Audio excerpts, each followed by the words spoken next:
Environment Canada has updated a severe weather bulletin for Northern Ontario at 6:43 a.m. Eastern Daylight Time, Thursday, April 11th, 2013.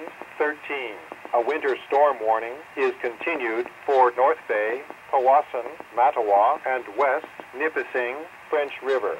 Environment Canada has updated a severe weather bulletin for Southern Ontario at 4:46 a.m. Eastern Daylight Time, Thursday, April 11th, 2013.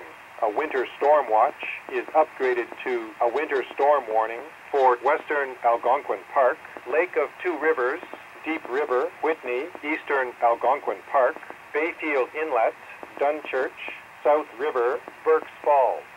Environnement Canada a mis à jour un bulletin des conditions météorologiques menaçantes pour le nord de l'Ontario à 6h43, heure avancée de l'Est, le jeudi 11 avril 2013.